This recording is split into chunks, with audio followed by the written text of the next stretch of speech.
I'm telling you. Hey, listen, you guys don't know it, but this is where the fun begins. It's right here. This is going to be worth the price of admission. All right. We're going to have, rather than have a solo presenter, we're going to share information through a panelist discussion. And I'll call your attention to a handout that you have on your table, and you can't miss it because it's got my picture on it. That would be me, that beautiful blonde. It's trying to juggle a few things.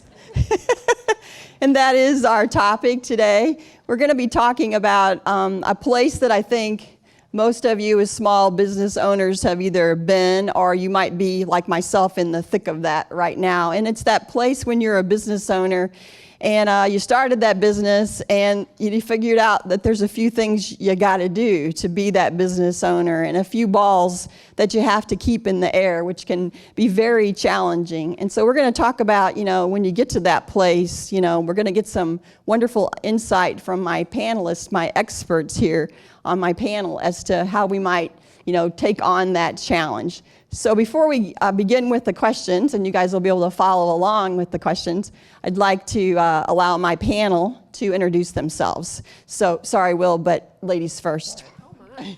Wow. Judy Ryan, owner of LifeWorks Systems. Will Hanke, Red Canoe Media. John Ayers, owner of Business Connections Consulting.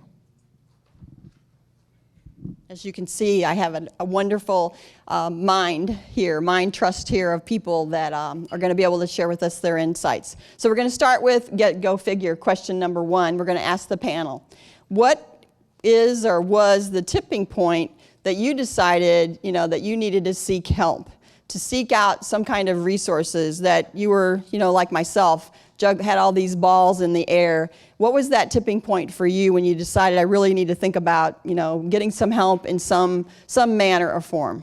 So with that, Will? So I use a program called Basecamp for project management. And what was happening for me was there were more to-do items than there was time to get the to-dos done. So it pushed me to start seeking for some other help.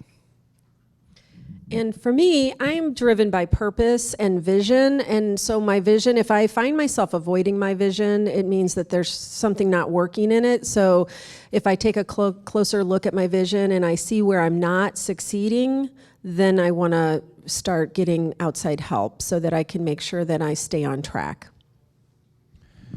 I really believe that you want to stay in touch with what your niche market, what you really do best is. And when you need help to go outside of that box, go outside and get that help. It's huge. And I was fortunate. I had 20 years of corporate sales experience before I started my company, and just knowing a lot of people to who I can pick up the phone and call and dial and get answers to my questions is huge. So it has helped me. When there's a tipping point, I go out and call, people that I know, I trust, that I can ask their advice or their help to get the right answers. I'm going to add something. Sometimes we don't realize we're at a place where we need help, and so it helps to have your eyes on other people and let them know when they're at their tipping point. Bill Purnett has been a good one for me on that, because he'll say, how come you didn't call me? Why are you doing this all by yourself? And that's really important. Sometimes we can't see when we're at that place. Ditto. Been there, done that. And I would guess that when we're talking about networks or resources, there's probably some other folks in this room that would the panel agree that you've probably reached out to when you're in that moment of overwhelm and what do I do? All right, great. Well, I love audience participation. So as you listen to the panelists, give their insights, I'd like to throw it to the audience now. Is there someone, out there that's been in this spot and something that, hasn't been mentioned, or ditto? Does anybody have any comments about this, what they do when they get to the point of that overwhelm and the tipping point? Any thoughts from the audience?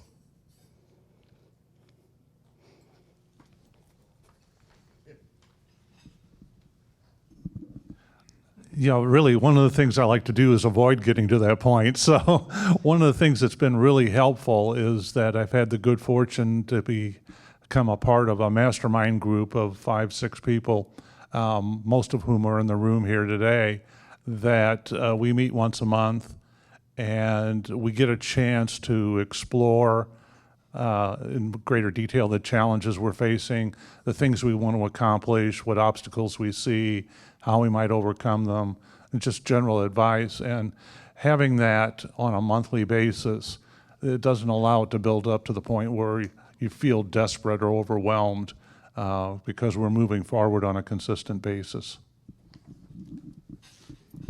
I think I might hear you saying something like, "Don't fly alone."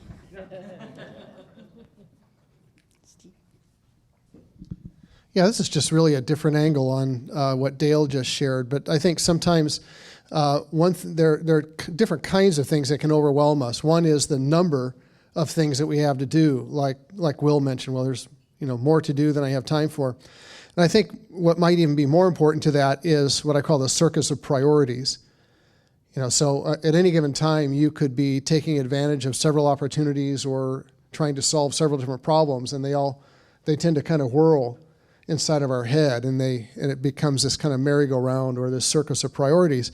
And to Dale's point, I think that it's helpful to have a method to keep a dashboard of what your priorities are, but I think also having another set of eyes, having people in your world that kind of holds you accountable to staying focused on what you said is the most important stuff to solve or the most important opportunities to take advantage of. Thank you, Steve. Mr. Bill, did you have a comment? Yeah, when we have a revenue shortfall, typically that's because we're so focused on everything else that we can't find time to get around to sell. And so that's a dead giveaway as far as I'm concerned, that you've got to do something different. Great, thank you. Wonderful comments from the panelists and from the members of the audience.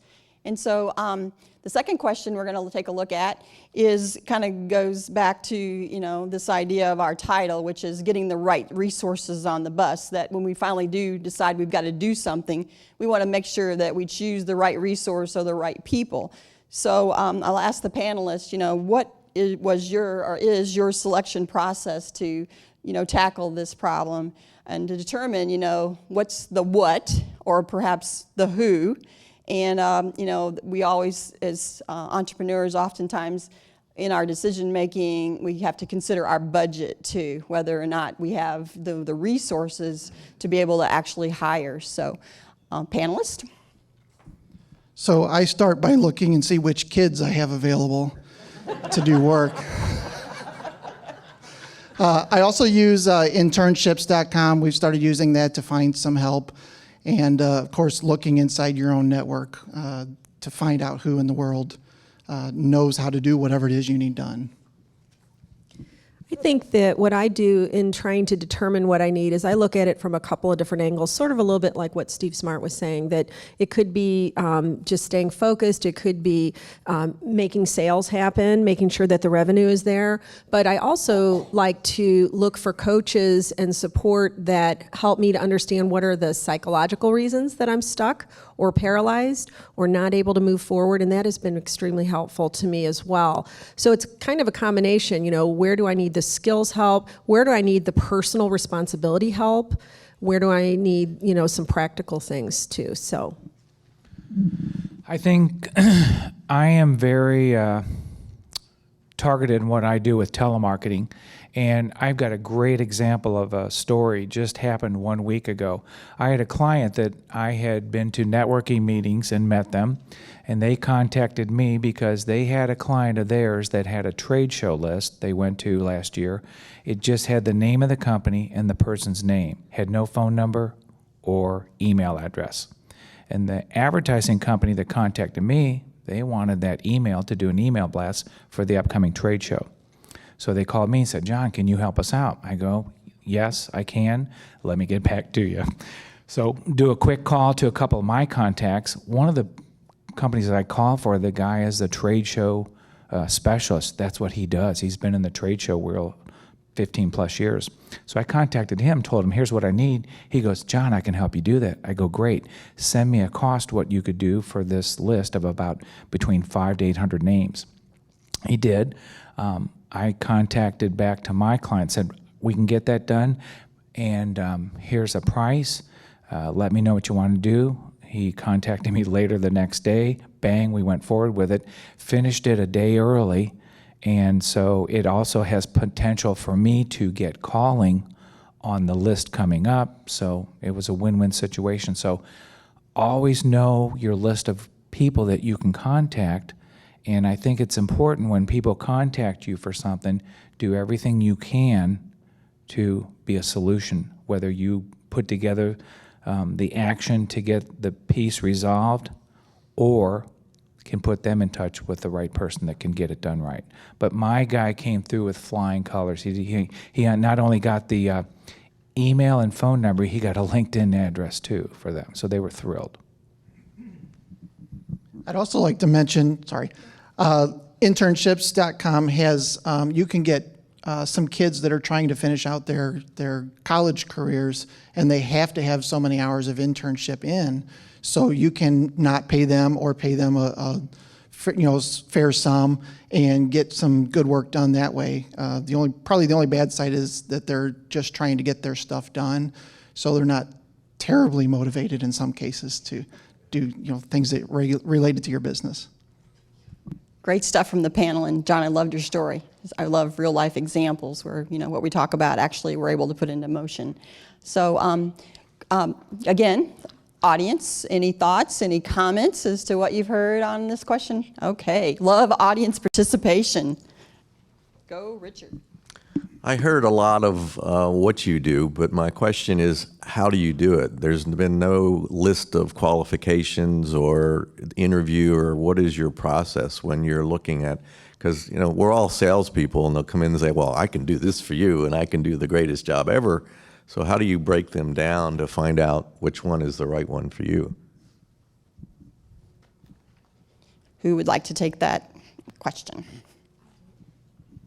One of the things that I've been doing is standardizing my business. So I have a set of tasks that I put on Google Docs, and I have it set up so that it says, what will you do by when, and what is your strategy, what is your procedures, and who's going to help you with this if you need help, and how will you make it accountable. And then so that I have a clear communication, for example, with my interns on who's owning it, when is it going to be accomplished. So that's one of the things that I've been working on so that I can delegate and really let go.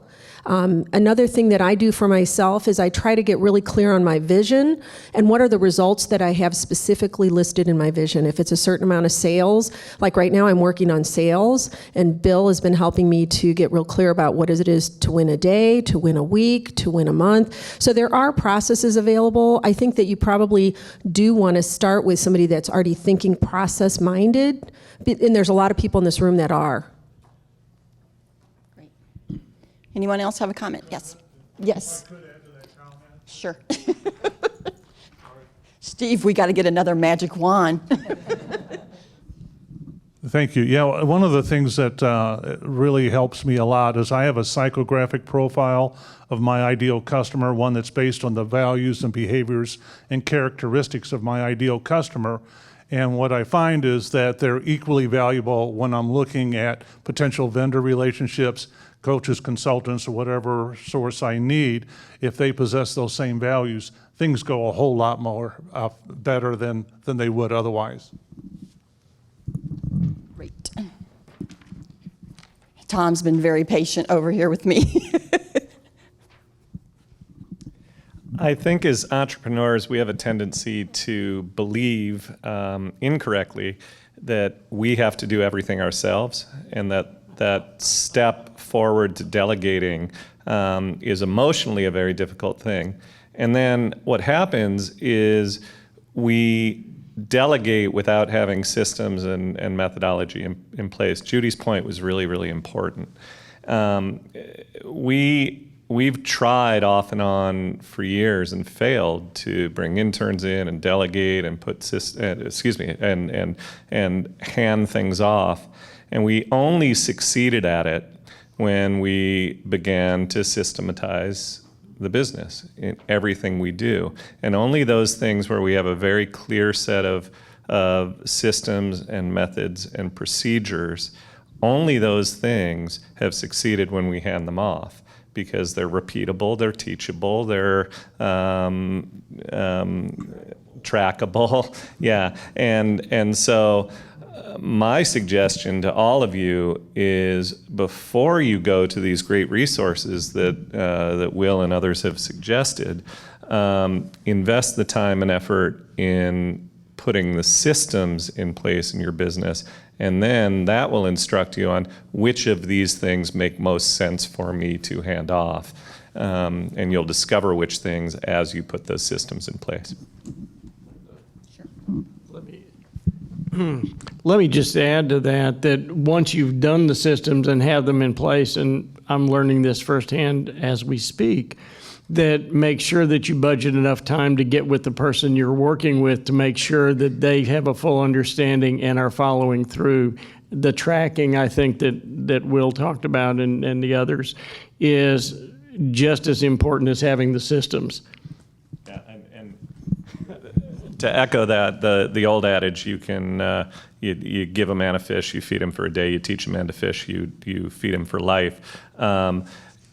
It's often much quicker to give a man a fish, but it's much more valuable for the long term to invest that extra amount of time to build the system and teach the system, because if you don't teach the system and you just pass it off, you're sort of setting up failure and frustration.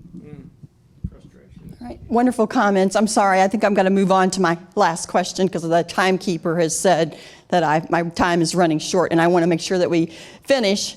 The last question is, what is the risk of not taking action? When you get into that paralysis situation, what is it? What are the risks of not, doing anything, taking action? Well, first of all, losing your hair because you're pulling it out, I think is a big one. There is definitely this overwhelm when, oh my gosh, I have to get all this done, and you're kind of forced into delegating, or your reputation's going to be at stake, and then you're going to start looking bad because you can't complete the business. And I would say for me, it's discouragement. And when you're discouraged, you don't feel inspired. For me, I go into survival mode, and then I feel like I'm not even focused on my purpose, which is to create a world where people love their lives, because I'm not loving my life at that moment. So it's really focusing on, it costs me personally, it costs me stress, it costs me sleep, and sometimes it costs us money and momentum. Number one, I think you can lose business if you're not prepared. So be very aware of that. Second thing, as a business owner, you should have a list of at least a half a dozen people that you can turn to for help. Have that written down.